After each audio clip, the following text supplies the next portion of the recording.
پالن پور میں ایک زمانے کے اندر کچھ بھی نہیں تھا، لیکن پالن پور ایک سیدھا سادہ دیہاتی علاقہ تھا، لیکن وہاں پر کہ اسی سیدھی سادھی محنت کے ذریعے مولانا عمر صاحب پالن پور جیسے لوگ کھڑے ہوئے، اور ان کی فکروں پر اللہ نے آج پالن پور کا وہ ماحول بنایا کہ بعض علاقے تو ایسے کہ جہاں پہ جماعتیں جاتی ہیں نا، تو بستی والے کہتے تھے کہ اگر سفید لباس آئے ہوا نا تو چلنا، ورنہ ہم ہمارے گھر سے کپڑے لے آتے۔ کلرنگ لباس بھی وہ لوگ کے بستی کے اندر ممنوع ہے کہ کلرنگ لباس بھی وہ لوگ ایک سمجھتے ہیں۔ ایسا ماحول بنا، اور ہر گھر کے اندر حافظ، ہر گھر کے اندر عالم، یہ سیدھی سادھی محنت کے ذریعے ہوا۔ تو بھائی یہ سیدھی سادھی محنت کی کون سی؟ بھائی دو ترتیب، ایک تو اللہ کے راستے کا خروج بھی ہے، اور مقام پہ رہتے ہوئے تو کچھ اعمال بھی ہے۔ تو ہم اللہ کے راستے میں جب جائیں گے تو جاتے کے ساتھ بھی کہ ہم ان اعمالوں کو سیکھیں جو مقام پہ رہ کر کریں۔ ایک موقع پہ اللہ کے نبی غزوے کے اندر کے واپسی ہو رہی تھی، تو اللہ کے نبی نے فرمایا کہ چلو جہاد اکبر کی طرف، جس کا خلاصہ ہے۔ تو صحابہ نے فرمایا کہ اللہ کے نبی جہاد اکبر کی طرف، اب تو گھر کی طرف واپسی ہو رہی ہے، مدینہ کی طرف جا رہے ہیں۔ تو اللہ کے نبی نے فرمایا جس کا خلاصہ ہے کہ اب تو کہ مجاہدہ اور بڑھ جائے گا۔ ہم اللہ کے راستے میں تو خالص وقت کے لیے گئے تھے کہ اعمال بھی ہوں گے، دعوت بھی ہوگی، تعلیم اور تعلم بھی ہوگا، خدمت بھی ہوگی، ساری چیزیں ہوگی، مگر جب گھر پر جائیں گے تو دنیا کے تقاضے بھی ہمارے ساتھ لگیں گے، گھر والوں کے بھی تقاضے لگیں گے، ساری چیزیں لگیں گی۔ تو ہمارے بڑوں نے کہ ایک آسان ترتیب کے ساتھ کہ اس محنت کو بھی چلائے کہ 5 اعمال اگر آدمی امانت داری کے ساتھ کرے، تو مولانا یوسف صاحب کہتے تھے کہ یوں کہتے تھے کہ لوگوں اللہ رب العزت نے مقامی 5 کام کے اندر پورا عالم کی ہدایت کو چھپا کے رکھا، کرنے والے اس کو کرے اور سمجھنے والے اس کو سمجھے۔ ہم نے دیکھا کہ جن علاقوں کے اندر یہ مقامی 5 کام امانت داری کے ساتھ ہو رہے ہیں، وہ جگہیں ایسی بنی کہ مثال بنی کہ جس کے اندر بنیادی کام کا مشورہ ہے۔ مولانا عبد الرحمان صاحب ممبئی والے ایک عجیب بات کہتے تھے کہ لوگوں ہم نے مشورے میں بیٹھا، مشورے کا مقصد بھی نہیں سمجھا اور مشورے کی نیتوں کو بھی نہیں سمجھا کہ ہمارے مشورے کا مقصد یہ ہے کہ ہمارے مشورے سے یہ چاہا جاتا ہے کہ ہمارے بستی کا، ہمارے شہر کا اور پورے عالم کا کہ ماحول وہ بن جاوے جو ماحول حضور اقدس صلی اللہ علیہ وسلم نے 23 سالہ زندگی کے اندر بنایا تھا۔ اللہ کے نبی نے کیسا ماحول بنایا تھا؟ 23 سالہ زندگی کے اندر قرآن بھی مکمل ہوا اور مسلمان بھی مکمل ہوا۔ ایسا مسلمان مکمل ہوا جن کی زندگی کو دیکھ کر کے لوگ ہدایت کی طرف آئے، اور ایسا مسلمان مکمل ہوا کہ حضور اقدس صلی اللہ علیہ وسلم کے حیات طیبہ کے اندر حضرت ابو بکر صدیق رضی اللہ عنہ نے 17 نمازیں پڑھائی۔ ایسا ماحول بنا، اور صحابہ کی بات مشہور تھی، حضرت ابو بکر صدیق جاتے تھے، لوگ کہتے تھے کہ لوگوں اگر تمہیں چلتا پھرتا قرآن دیکھنا ہے تو ابو بکر صدیق کو دیکھو۔ حضرت زبیر ان کی کہ مشہور تھی کہ انہوں نے اپنی نماز کو ایسی بنایا تھا کہ جیسے کہ حضرت ابو بکر صدیق رضی اللہ عنہ کی نماز ہے، اور حضرت ابو بکر صدیق کی نماز ایسی تھی جیسے ہو بہو اللہ کے نبی کی نماز تھی، ایسی زندگی کو بنایا تھا۔ یہ 23 سالہ زندگی کے اوپر اللہ کے نبی کی محنت کے اوپر، اللہ کے نبی کی قربانی اور مجاہدے کے اوپر کہ قرآن بھی مکمل ہوا اور مسلمان بھی مکمل ہوا۔ تو بھائی یہ ہمارے کام کی ترتیب ہے کہ مشورے میں جب بیٹھے تو ہم ماحول کی نیت وہی ماحول بن جاوے جو پہلے تھا، اور نیت یہ لے کر بیٹھے کہ میں اپنی آخرت بنانے کے لیے بیٹھا ہوں، اللہ کی رضا کی خاطر زندگی گزارنے کے لیے بیٹھا ہوں، اور اللہ کی رضا کی خاطر موت آوے میں اس لیے بیٹھا ہوں۔ حضرت عمر ابن عبد العزیز رحمۃ اللہ علیہ کی بات مشہور ہے کہ ایک مرتبہ کے مسجد نبوی میں آئے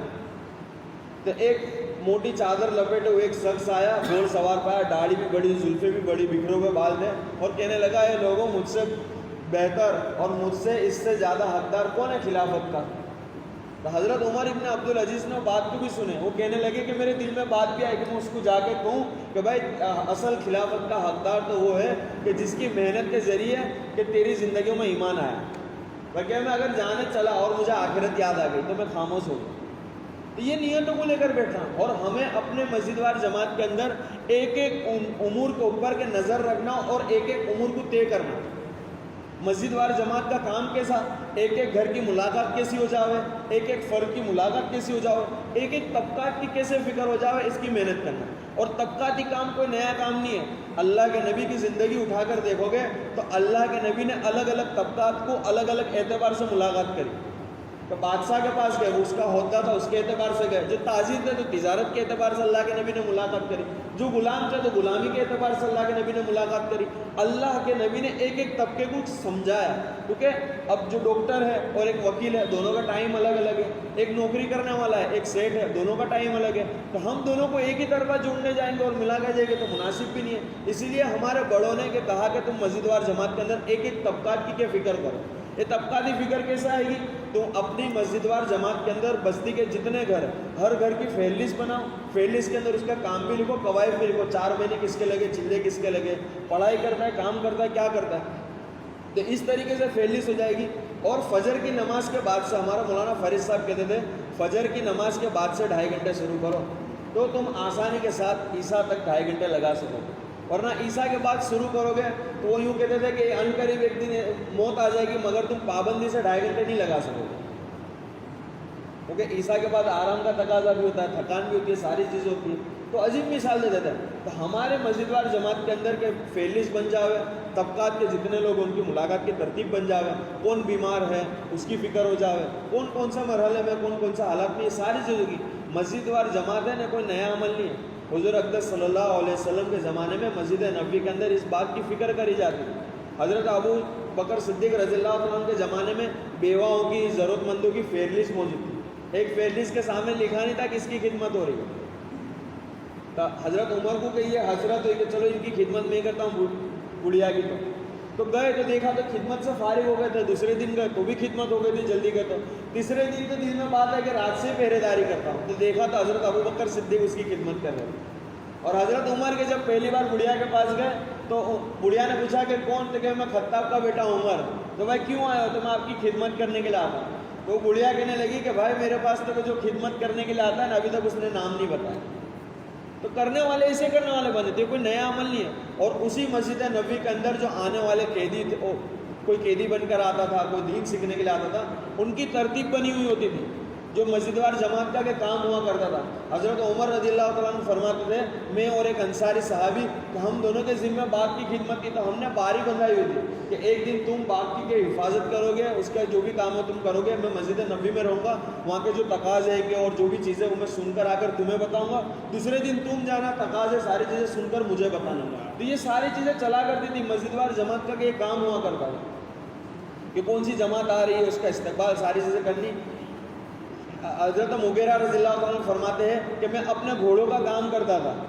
ایک جماعت آئی تو میں اس کو چھوڑنے کے لیے چلا تو حضرت ابو بکر صدیق راستے میں ملے. کیونکہ وہ ذمہ دار تھے تو میں ان کو بھیجا کہ آپ مسجد نبوی میں لے جائیں. تو یہ صحابہ کی زندگی میں بھی تھا، کیونکہ صحابہ مسجد نبوی کے اندر جا کر مشورے میں بیٹھ کر اور مشورے سے وہ تقاضے لیتے تھے. تو ہماری مسجد وار جماعت بھی کے تقاضوں کو پیدا کرنے والی بنا. اور پھر اس کے بعد ہمارا جو دوسرا کام آتا ہے یہ 2.5 گھنٹے آتا ہے. مولانا فرید صاحب کہتے تھے کہ جتنے بھی اعمال زندہ ہوں گے نا، یہ 2.5 گھنٹے کی محنت سے ہوں گے. یہ معمولی عمل نہیں ہے. اور یوں مولانا فرید کہتے ہیں کہ 2.5 گھنٹے نا، 2.5 گھنٹے بستی میں لگانے کی چیز ہے. مسجد عبادت کی جگہ ہے اور بستی کے دعوت کی جگہ ہے. جتنے بھی نبی ہیں ان کی دعوت دیکھو کہ دعوت بستی میں ہوتی تھی، ایک ایک گھر کے پاس آ رہے ہیں. اور 2.5 گھنٹے اس لیے مانگے جاتے ہیں کیونکہ اللہ نے ایک کا 10 دینے کا وعدہ کرا. تو یہ صرف 2.5 گھنٹے لگائیں گے تو اللہ 10 گنے کا وعدہ کرے گا، تو ہمارے 25 گھنٹے روزانہ کا ثواب ملے گا. اسی لیے 2.5 گھنٹے مانگے جاتے ہیں. اور 1972 یا 1975 سے تو 8 گھنٹے کی ترتیب چل رہی ہے کہ بھائی 8 گھنٹے لگاؤ، 8 گھنٹے لگاؤ. آواز 8 گھنٹے کی چلتی ہے کہ ہمارا جتنا بھی مجمع ہے یہ صحابہ والی طرز پر 1/3 لگانے والا بنے. روزانہ کے 24 گھنٹے ہوتے ہیں تو 8 گھنٹے آرام کے گھر والوں کے اور 8 گھنٹے کاروبار کے اور 8 گھنٹے اللہ کے راستے کے. اور بھائی سچ کہتا ہوں 2.5 گھنٹے امانت داری کے ساتھ جب لگانا شروع کرا اور ملاقاتیں کرنا شروع کری، ہمارے شہر میں اور ہمارے علاقوں میں ہم نے دیکھا 8 گھنٹے لگانے والے بنے. اور ایسا نہیں ہے کہ تبلیغ کے نام پہ زندگی وقف کر دی وہ لوگ 8 گھنٹے لگاتے نہیں، بلکہ کاروبار کرنے والے لگا رہے، پڑھائی کرنے والے بنا رہے. اپنے دل پر لیا تو آسان ہو گیا.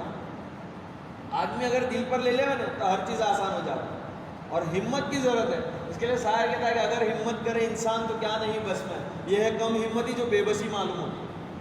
آدمی ہمت نہیں کرتا، اس کے لیے اپنا آپ کو بے بس اور لاچار سمجھتا ہے کہ بھائی 2.5 گھنٹے میرے نہیں لگ سکتے. حالانکہ 2.5 گھنٹے بہت بنیادی چیز ہے. جتنے بھی عمل زندہ ہوں گے نا یہ 2.5 گھنٹے کی مبارک محنت سے ہوں گے. ہم دیکھیں کہ اگست میں جو مجمع بڑھتا ہے تو روزانہ 2.5 گھنٹے کی ملاقات کے ذریعے ہو رہا ہے. جو لوگ اللہ کے راستے میں وقت لگاتے ہیں 2.5 گھنٹے کے ذریعے ملاقات ہوتی ہے. 3 دن میں اللہ کے راستے میں وقت لگتا ہے، یہ 2.5 گھنٹہ. تبلیغی بیانات آفیشیل on YouTube, Facebook.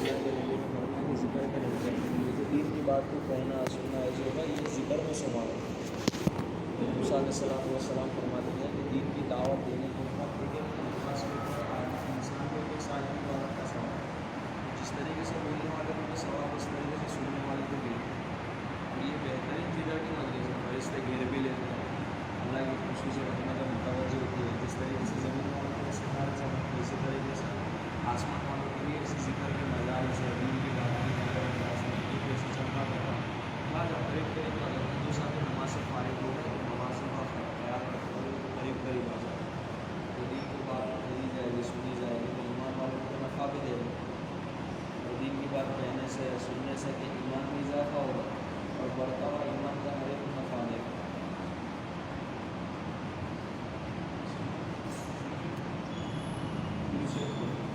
اللهم صل على محمد وعلى آل محمد وسلم على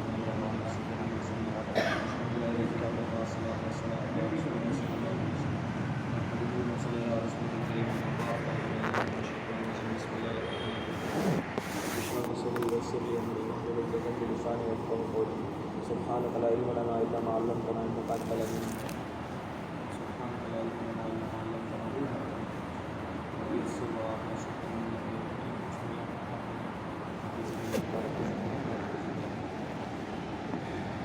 محترم بھائی دوست بزرگوں، اللہ جل جلالہ و نعم العالم اپنی قدرت کاملہ سے اس کائنات کو بنایا۔ اللہ رب العزت اس کائنات کو بنانے کے اندر کسی کے پابند نہیں، زمین کو بنانے کے اندر بھی کسی کے پابند نہیں، آسمان کو بنانے میں بھی کسی کے پابند نہیں، ہوا کو بنانے میں بھی کسی کے پابند نہیں، ستاروں کو بنانے میں بھی کسی کے پابند نہیں، چاند کو بنانے میں، سورج کو بنانے میں، حتیٰ کہ کائنات کے اندر جتنی بھی چیزیں ہمیں نظر آ رہی ہے اور جو چیزیں ہمیں نظر نہیں آ رہی ہے، یہ ساری کی ساری چیزیں بنانے کے اندر اللہ کسی کے پابند ہے، اور اللہ رب العزت کو کسی سے مدد طلب کرنے کی ضرورت نہیں پڑی۔ اللہ رب العزت وہ ہے کہ مسبب الاسباب ہے، بغیر اسباب کے چیز بنا لی۔ تو جب زمین کو بنایا تو بغیر مٹی کے زمین کو بنایا، آسمان کو جب بنایا تو آسمان کے سیمپل کے بغیر آسمان کو بنایا، ہوا کو جب بنایا تو ہوا کے سیمپل کے بغیر بنایا، پانی کو جب بنایا تو پانی کی بوند کے بغیر بنایا۔ یہ اللہ رب العزت نے اپنی قدرت کاملہ سے بنایا۔ اللہ بڑے خزانوں کا مالک ہے۔ اللہ کون ہے؟ اللہ کن فیکون کا مالک ہے۔ اللہ جب کہتے ہیں کون تو فیکون وہ چیز ہو جاتی ہے۔ اللہ رب العزت نے کہ جتنی بھی مخلوقات بنائی، کم و بیش 18,000 مخلوقات بنائی، وہ سارے کے سارے مخلوقات اللہ نے جب بنائے تو بغیر سیمپل کے بنائے، بغیر نمونے کے بنائے، اور جب تمام مخلوقات کو اللہ رب العزت نے کن فیکون کے گھر بنا دی، کن کہا اللہ نے تو فیکون وہ چیز بن گئی۔ مگر جب انسان کو بنانے کی باری آئے تو اللہ رب العزت نے اپنے ہاتھوں سے بنایا، کیونکہ ساری مخلوقات کو اوپر کے انسان کو ترجیح دینی تھی، اور انسان کو اشرف بنانا تھا، انسان کو اعلیٰ بنانا تھا۔ اس بات کو کہ سمجھا جاوے کہ اگر کائنات سے انسان سارے ختم ہو جاوے اللہ کائنات کے نظام کے ساتھ چلے گا۔ اگر محلے سے سارے انسان ختم ہو جاوے تو محلہ کیسا ہوتا ہے؟ ویران ہو جائے گا۔ بعض مرتبہ انسان کا گزر ہوتا ہے کسی بستی کے اوپر، ایک زمانے میں لوگ رہتے تھے لیکن اب وہاں کوئی بھی نہیں رہ رہا ہے، تو وہ بستی کیسے ہو جاتی ہے؟ بنجر ہو جاتی ہے۔ اللہ نے انسان کو اشرف المخلوقات بنایا، اور جب انسان کو بنایا تو انسان کو بنانے کے ساتھ ساتھ اللہ رب العزت نے کہ جب اسے دنیا میں بھیجا تو دنیا میں جب آدم علیہ السلام آئے تو نبوت والی ذمہ داری کو لے کر آئے اور دین کی محنت کو لے کر آئے۔ اللہ نے انسان کا، نبوت کا اور دعوت کا تینوں کی تاریخ ایک ساتھ چلایا۔ آدم علیہ السلام کو نبوت دی جا رہی ہے، نبوت اس لیے دی جا رہی ہے تاکہ کہ دین کے طرف کے لوگوں کو بلاؤ اور دنیا کے نظام کو ان کے ذریعے اللہ کو چلانا تھا۔ تو آدم علیہ السلام کو جب بنایا گیا تو اللہ رب العزت نے مٹی سے بنایا، اور مٹی سے بنایا، اور چونکہ کہ مٹی کوئی حیثیت نہیں رکھتی اور مٹی کوئی وہ نہیں، لیکن اللہ رب العزت نے کہ اپنی قدرت سے، اپنے امر سے جب آدم علیہ السلام کو کہ ناک کے ذریعے کہ روح کو ڈالا گیا، تو جب روح ناک سے جانا شروع تو ناک کا اپنے آپ کے گوشت کی شکل میں کہ بننا شروع ہو گئی، آنکھ تک گئی تو آنکھیں بننا شروع ہو گئی، دماغ تک گئے تو دماغ بننا شروع ہو گیا، اور وہ روح پہنچتے پہنچتے یہ گردن تک آئی تو آدم علیہ السلام کی گردن کے نیچے کا بھاگ سارا مٹی کا ہے اور اوپر کا بھاگ کا گوشت کا ہے، تو آدم علیہ السلام گردن ہلانے لگے، پھر وہ جسم سے نیچے تک آئی، ناف کے نیچے تک آئی اور اس کے نیچے آئی تو مٹی کے پیر، اور آدم علیہ السلام لیٹے ہوئے تھے تو بیٹھ گئے۔ تو اللہ فرماتے ہیں جس کا خلاصہ ہے کہ آدم کتنی جلدی تھی کہ روح کو تو مکمل ہو جانا ہے، جس کا خلاصہ علماء سے سنا، تو اللہ رب العزت نے اپنی قدرت سے بنایا،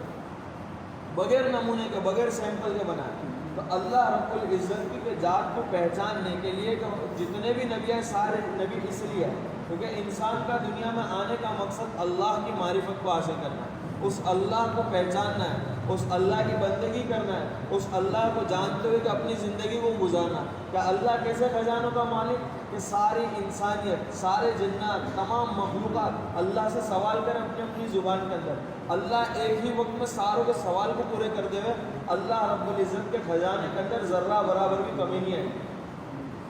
اور اللہ کیسے دیکھنے والے؟ اللہ کو دیکھنے کے لیے بھی آنکھوں کے بھی پابند ہیں۔ اللہ ایک ہی وقت میں ساتوں زمین، ساتوں آسمان اور اس کے علاوہ کے جتنے بھی عالم ہیں، سارے عالم کے اندر جو بھی مخلوقات بسی ہوئی ہے، سارے لوگوں کو ایک ہی وقت میں اللہ دیکھتے ہیں۔ ہم دیوار کے پیچھے نہیں دیکھ سکتے، مجمع بیٹھا ہو تو اس کے پیچھے نہیں دیکھ سکتے، لیکن اللہ رب العزت اپنی قدرت کاملہ سے ایسے دیکھنے والے کہ ایک ہی وقت میں ساروں کو دیکھتے ہیں۔ اور اللہ سمیع ہے، ایسے سننے والے کہ ایک ہی وقت میں ساری مخلوقات اپنی اپنی زبان کے اندر کہ اللہ کو پکارے۔ اب یہ ایک ہی زبان میں ہم اردو بولنے والے تو اردو زبان میں بھی اگر 5-6 لوگ بلاؤ تو ہم سن نہیں سکتے صحیح سے، اور الگ الگ مختلف زبان کے لوگ پکارا تو ہمیں سمجھ میں بھی نہیں آئے گا کہ یہ کیا بول رہے ہیں۔ لیکن اللہ ایسے سننے والے کہ تمام مخلوقات، جتنی بھی مخلوقات ہے، ساری مخلوقات، تمام انسان اور آدم علیہ السلام سے لے کر قیامت تک آنے والا آخری انسان، سارے ایک ہی وقت پہ جمع ہو جائے اور سارے اللہ کو پکارے، اللہ ساروں کی پکار کو سننے والا۔ اور اللہ ایسی تعریفوں کا مالک کہ آدم علیہ السلام سے لے کر کے قیامت تک آنے والے تمام انسان کے جمع ہو جائے، تمام جنات جمع ہو جائے، سارے درختوں کو قلم بنا دی جائے، سارے سمندر کو سیاہی بنا دی جائے، اور سارے اپنے اپنے اعتبار سے، اپنے اپنی عقلوں کے اعتبار سے اللہ کی تعریف کرنا شروع کرے، اور اللہ ان کی عقلوں کو 100% کام کرنے والی بنا دے، تو سارے لوگ تعریف کرنا شروع کرے حتیٰ کہ سیاہی ختم ہو جائے، قلم ساری ٹوٹ جائے، مگر اللہ کی تعریف کا حق کوئی ادا نہیں کر سکتا۔ اللہ ایسی تعریفوں والا، تو ہم اس اللہ کو پہچانیں۔ وہ اللہ کی پہچان کیسے ہوگی؟ حضور اقدس صلی اللہ علیہ وسلم کے راستے کے ذریعے ہوگی، کہ اللہ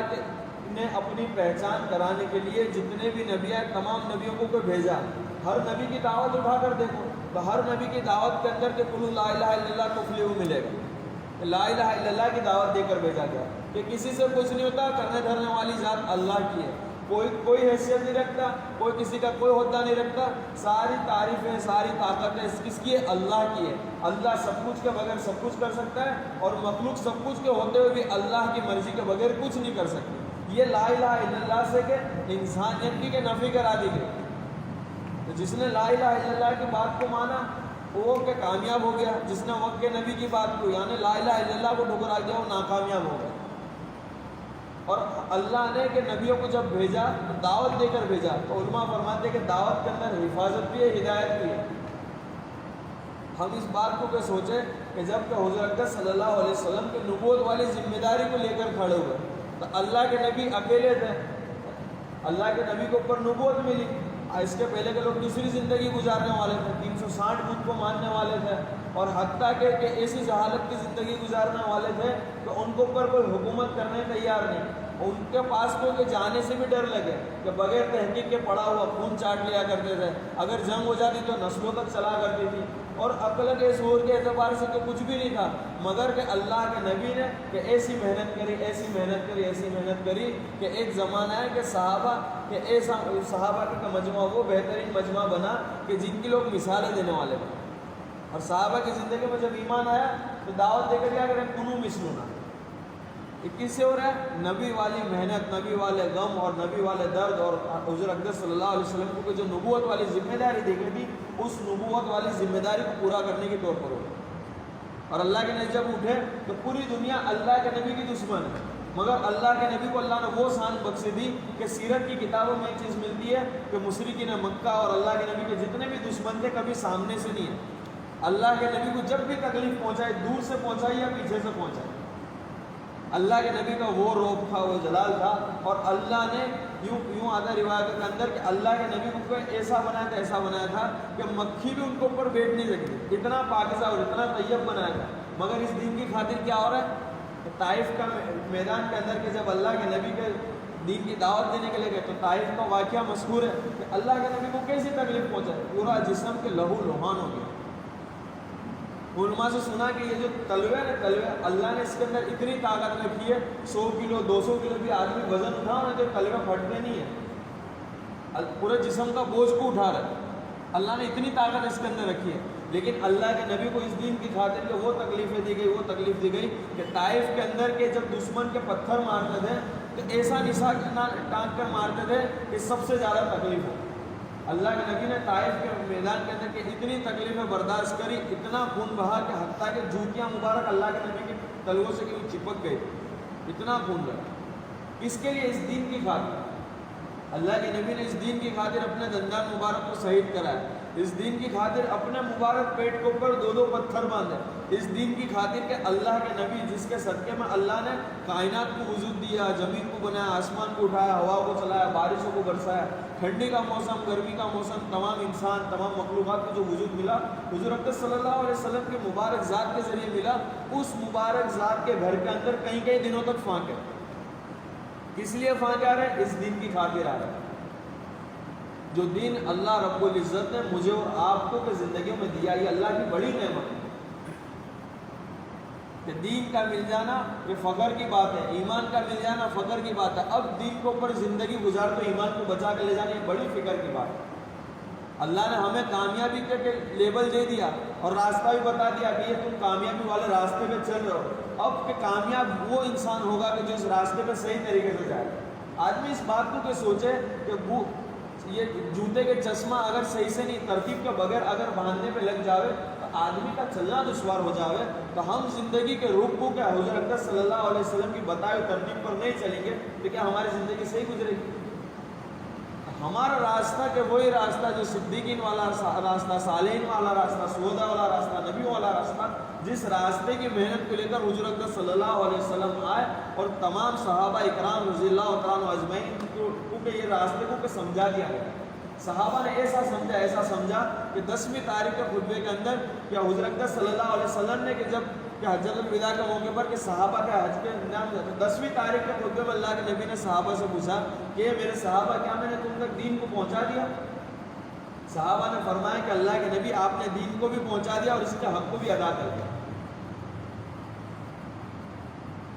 اللہ کے نبی نے کہا کہ حاضرین غائب دین تک چلے جاؤ۔ صحابہ نے بھائی ذمہ داری کو سمجھا، ایسا سمجھا کہ صحابہ نے اپنے گھروں کو نہیں بسایا، صحابہ نے اپنی دنیا کو اجاڑا۔ کیسا اجاڑا کہ مہاجرین مکہ اپنا سب کچھ چھوڑ رہا ہے، انصار مدینہ اپنا سب کچھ لگا رہا ہے، وطن سے بے وطن، گھر سے بے گھر، بیوی کو بیوہ کرا، بچوں کو یتیم کرا، حتیٰ کہ اپنا سب کچھ لگا دیا۔ مصعب بن عمیر کہ جب ایمان نہیں لائے تھے تو 200 درہم کا جوڑا پہنتے تھے۔ علماء کہتے ہیں 200 درہم مطلب 2 لاکھ روپے ہوئے،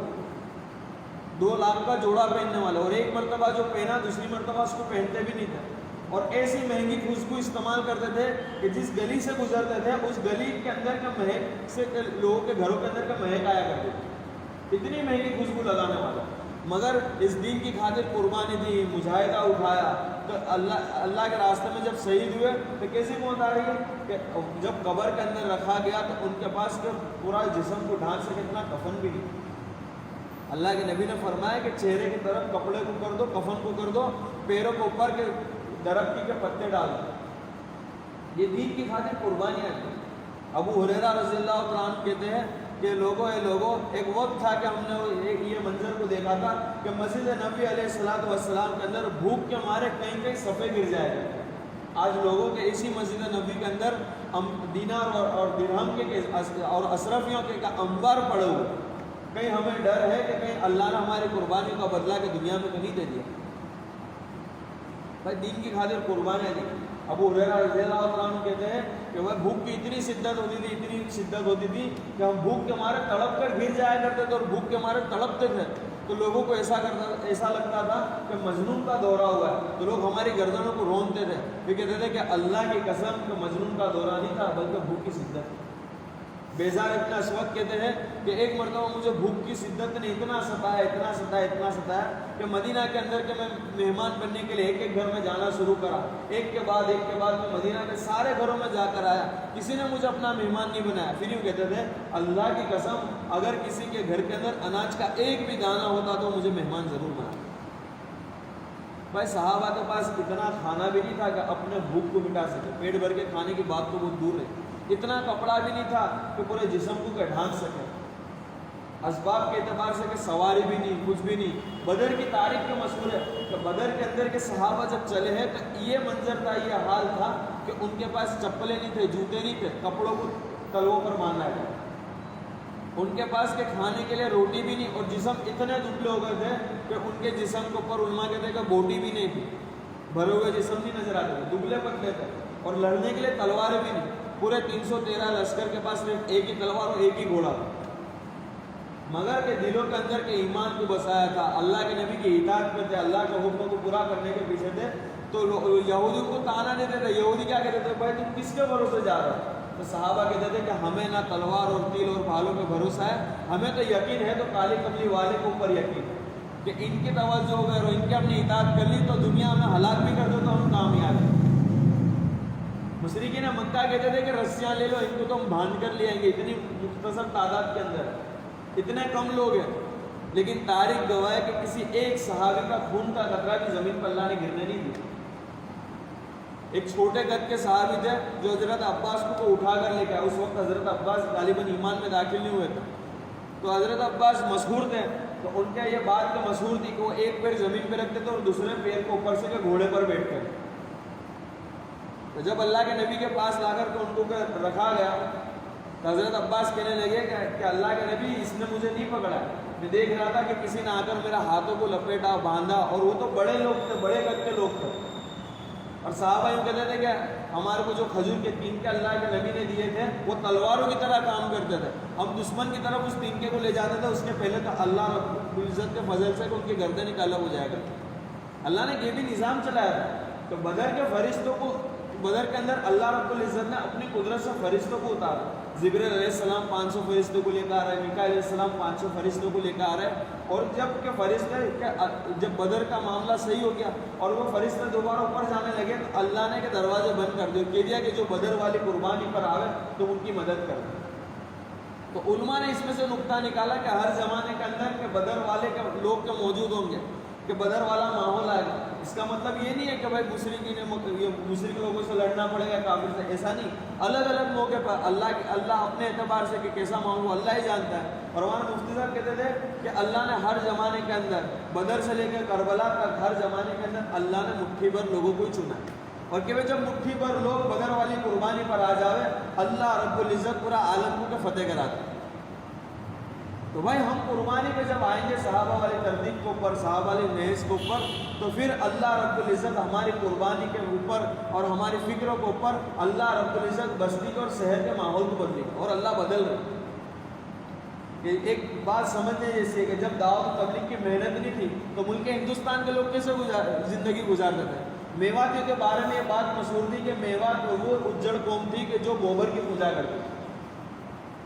اور ان کو جب پوچھا گیا کہ تم میں اور کافر میں کیا فرق ہے تو کیا ہمارا نکاح مولوی صاحب پڑھاتے اور ان کا نکاح پنڈت پڑھاتے، یہ فرق ہے، اس کے علاوہ کوئی فرق نہیں تھا، لباس کے اعتبار سے کچھ بھی نہیں۔ مگر مولانا الیاس صاحب رحمۃ اللہ علیہ وہی نبوت والے کام والی ذمہ داری کو لے کر، اللہ کے نبی والی محنت کو لے کر، دعوت و تبلیغ کی محنت کو لے کر جب کھڑے ہوئے تو جب لوگوں نے تانا دیتے تھے کہ بھائی الیاس میری محنت سے کیا ہوگا، لیکن آج اس تاریخ اس بات کی کہ گواہ ہے کہ آج وہ دن ہے کہ دنیا کے اندر 256 کنٹری کے اندر یہ کام ہوتا ہے، 256 کنٹری کو جوڑ کر 192 کنٹری کری، اللہ ماشاء اللہ کوئی کنٹری باقی کہ جہاں پہ محنت نہ ہوتی۔ دنیا کا جو چھیڑا ہے فزیک، اس کا آگے کا کوئی انسانیت بسی نہیں ہے، دنیا کا آخری کونا ہے، جماعتیں وہاں پر بھی کہ جاتی ہے، اور جماعت کے ذریعے اللہ نے کیا کرا؟ ایک بات مشہور تھی کہ بڑھاپے کو لوگ، حج کو کے لوگ بڑھاپے کا عمل سمجھتے تھے کہ حج تو کہ بڑھاپے کا عمل، ہم تو بوڑھوں کے پھر پڑیں گے، لیکن اسی مبارک محنت نے، اس سادگی نے کہ ایسا کام کرا، ایسا کام کرا، آج جوانوں کے اندر حج کا اور بیت اللہ دیکھنے کا شوق پیدا ہوا، یہ سیدھی سادی محنت کے ذریعے ہوا ہے۔ مولانا الیاس صاحب رحمۃ اللہ علیہ کہتے تھے کہ لوگ میری سیدھی سادی محنت کو لے کر کے دھوکے میں پڑے ہوئے ہیں، مگر یہ وہ مبارک محنت ہے کہ اس سے اپنے بھی آئیں گے اور غیر بھی آئیں گے، اور ایسا ہو رہا ہے۔ اکثر بیرون ممالک کی کارگزاری یہ ہے کہ اپنے تو آ رہے ہیں، توبہ کر رہے ہیں، زندگیاں بدل رہے ہیں، بلکہ جن کی زندگیوں میں ایمان نہیں ہے، جو باپ دادا کے اعتبار سے نسلی مسلمان نہیں ہے، وہ لوگ بھی ایمان میں لاتے ہیں۔ یہ کون سی؟ یہ سیدھی سادھی محنت کے ذریعے۔ مولانا ابراہیم صاحب دیولہ ایک مرتبہ سنانے لگے کہ ہم ایک مرتبہ کے 4 مہینے جماعت میں تھے امریکہ کے اندر، تو 4 مہینے جب جماعت چل رہی تھی تو اکثر جگہ پہ ہم نے دیکھا کہ جن جگہوں پر کہ جماعت نے ملاقاتیں کری تھی، پھر ایک موقع پر جانا ہوا تو ان تمام جگہوں پر کے مسجدیں قائم۔ یہ سیدھی سادھی محنت کے ذریعے ہوا، اور ہم نے ہمارے علاقوں میں دیکھا 2015 کے اندر دیہاتوں کی کو ملاقات کرنا شروع کری، مسلمانوں کو ڈھونڈنا شروع کرا۔ وہ مسلمانوں کے حال یہ تھے کہ باپ کا نام ادریس، بیٹی کا نام جیسری ہے، گھروں کے اندر بتوں کے فوٹو ہے، کفرانہ زیور عورتوں نے پہنے ہوئے ہیں، ان کو دیکھ کر پتہ نہیں چلے کہ ایمان والوں کا گھر ہے۔ مگر اسی سیدھی سادھی محنت کے ذریعے آج الحمدللہ ثم الحمدللہ، جب لاک ڈاؤن آیا نا تو الگ سے امام کسی کو بھیجنے کی ضرورت نہیں پڑی۔ جو سیدھے سادھے بچے کے جہاں پہ مکتب قائم ہو، اور یہ سیدھی سادھی محنت کے ذریعے کہ جہاں پر مکتب کی بنیاد ڈلی تھی، ان بچوں نے اپنے گھروں کے اندر امامت کری۔ یہ بچے وہ تھے کہ جنہوں نے کہ اللہ کا نام کو پتہ نہیں تھا، اللہ کے نبی کا نام پتہ نہیں تھا، اللہ کسے کہتے، اللہ کے نبی کسے کہتے پتہ نہیں تھا۔ یہ سیدھی سادھی محنت کے ذریعے۔ تو بھائی یہ سیدھی سادھی محنت ہم جب امانت داری کے ساتھ کریں گے، جو فرمایا دین کی امانت ہے اور دین کی محنت بھی امانت ہے، تو ہم امانت کے داری کے ساتھ، قربانی کے ساتھ، فکروں کے ساتھ جب اس کو کہ صحیح نہج پہ اور صحیح ترتیب پہ کام کریں گے تو اللہ چونکہ ہم سے نتائج نہیں مانگتا اور ہمارے نتائج فوراً نظر بھی نہیں آئیں گے، مگر ایک وقت آئے گا کہ صحیح ترتیب کے ساتھ اگر کام ہوگا نا، اللہ جس جگہ پر یہ محنت ہوتی ہوگی نا، اللہ اس جگہ کی کہ محنت کے بدلے میں کہ وہاں پر کہ دینداری کو قائم کرے۔ پالن پور میں ایک زمانے کے اندر کچھ بھی نہیں تھا، لیکن پالن پور ایک سیدھا سادہ دیہاتی علاقہ تھا، لیکن وہاں پر کہ اسی سیدھی سادھی محنت کے ذریعے مولانا عمر صاحب پالن پور جیسے لوگ کھڑے ہوئے، اور ان کی فکروں پر اللہ نے آج پالن پور کا وہ ماحول بنایا کہ بعض علاقے تو ایسے کہ جہاں پہ جماعتیں جاتی ہیں نا تو بستی والے کہتے تھے کہ اگر سفید لباس آئے ہوا نا تو چلنا، ورنہ ہم ہمارے گھر سے کپڑے لے آتے۔ کلرنگ لباس بھی وہ لوگ کے بستی کے اندر ممنوع ہے کہ کلرنگ لباس بھی وہ لوگ ایک سمجھتے ہیں۔ ایسا ماحول بنا، اور ہر گھر کے اندر حافظ، ہر گھر کے اندر عالم۔ یہ سیدھی سادھی محنت کے ذریعے ہوا۔ تو بھائی یہ سیدھی سادھی محنت کی گئی کون سی؟ بھائی 2 ترتیب، ایک تو اللہ کے راستے کا خروج بھی ہے اور مقام پہ رہتے ہوئے کہ کچھ اعمال بھی ہے۔ تو ہم اللہ کے راستے میں جب جائیں گے تو جانے کے ساتھ بھی کہ ہم ان اعمالوں کو سیکھیں جو مقام پہ رہ کر کریں۔ ایک موقع پہ اللہ کے نبی غزوے کے اندر کے واپسی ہو رہی تھی، اللہ کے نبی نے فرمایا کہ چلو جہاد اکبر کی طرف، جس کا خلاصہ ہے تو صحابہ نے فرمایا کہ اللہ کے نبی جہاد اکبر کی طرف، اب تو گھر کی طرف واپسی ہو رہی ہے، مدینہ کی طرف جا رہے ہیں، تو اللہ کے نبی نے فرمایا جس کا خلاصہ ہے کہ اب تو کہ مجاہدہ اور بڑھ جائے گا۔ ہم اللہ کے راستے میں تو خالص وقت کے لیے گئے تھے کہ اعمال بھی ہوں گے، دعوت بھی ہوگی، تعلیم و تعلم بھی ہوگا، خدمت بھی ہوگی، ساری چیزیں ہوگی، مگر جب گھر پر جائیں گے تو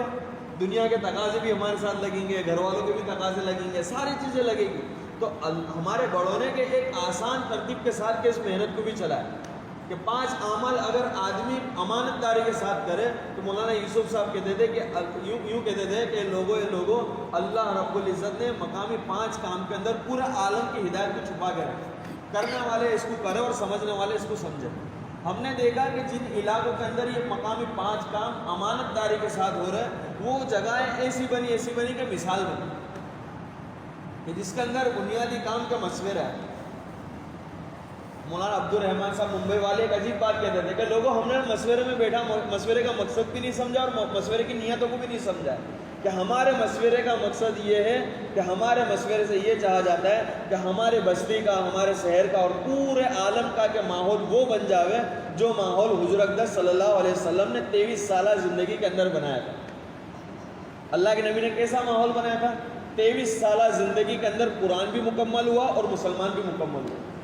ایسا مسلمان مکمل ہوا جن کی زندگی کو دیکھ کر کے لوگ ہدایت کی طرف آئے، اور ایسا مسلمان مکمل ہوا کہ حضور اقدس صلی اللہ علیہ وسلم کے حیات طیبہ کے اندر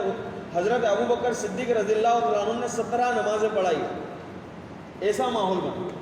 اور صحابہ کی بات مشہور تھی، حضرت ابو بکر صدیق جاتے تھے، لوگ کہتے تھے کہ لوگوں اگر تمہیں چلتا پھرتا قرآن دیکھنا ہے تو ابو بکر صدیق کو دیکھو۔ حضرت زبیر ان کی کہ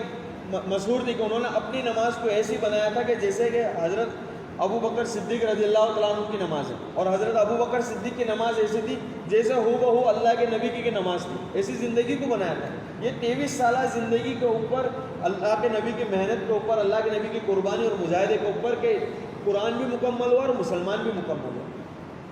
تو بھائی یہ ہمارے کام کی ترتیب ہے کہ مشورے میں جب بیٹھے تو ہم ماحول کی نیت وہی ماحول بن جاوے جو پہلے تھا، اور نیت یہ لے کر بیٹھے کہ میں اپنی آخرت بنانے کے لیے بیٹھا ہوں، اللہ کی رضا کی خاطر زندگی گزارنے کے لیے بیٹھا ہوں، اور اللہ کی رضا کی خاطر موت آوے میں اس لیے بیٹھا ہوں۔ حضرت عمر ابن عبدالعزیز رحمۃ اللہ علیہ کی بات مشہور ہے کہ ایک مرتبہ کے مسجد نبوی میں آئے تو ایک موٹی چادر لپیٹے ہوئے ایک شخص آیا، گھوڑ سوار پایا، داڑھی بھی بڑی، زلفیں بھی بڑی، بکھرے ہوئے بال تھے، اور کہنے لگا اے لوگوں، مجھ سے بہتر اور مجھ سے اس سے زیادہ حقدار کون ہے خلافت کا؟ تو حضرت عمر ابن عبدالعزیز نے بات کو بھی سنے، وہ کہنے لگے کہ میرے دل میں بات بھی آئی کہ میں اس کو جا کے کہوں کہ بھائی اصل خلافت کا حقدار تو وہ ہے کہ جس کی محنت کے ذریعے کہ تیری زندگیوں میں ایمان آیا۔ بلکہ میں اگر جانے چلا اور مجھے آخرت یاد آ گئی تو میں خاموش ہو گیا۔ یہ نیتوں کو لے کر بیٹھا، اور ہمیں اپنے مسجد وار جماعت کے اندر ایک ایک امور کے اوپر کے نظر رکھنا اور ایک ایک امور کو طے کرنا۔ مسجد وار جماعت کا کام کیسا، ایک ایک گھر کی ملاقات کیسی ہو جاوے، ایک ایک فرد کی ملاقات کیسی ہو جاوے، ایک ایک طبقات کی کیسے فکر ہو جاوے، اس کی محنت کرنا۔ اور طبقاتی کام کوئی نیا کام نہیں ہے، اللہ کے نبی کی زندگی اٹھا کر دیکھو گے تو اللہ کے نبی نے الگ الگ طبقات کو الگ الگ اعتبار سے ملاقات کری۔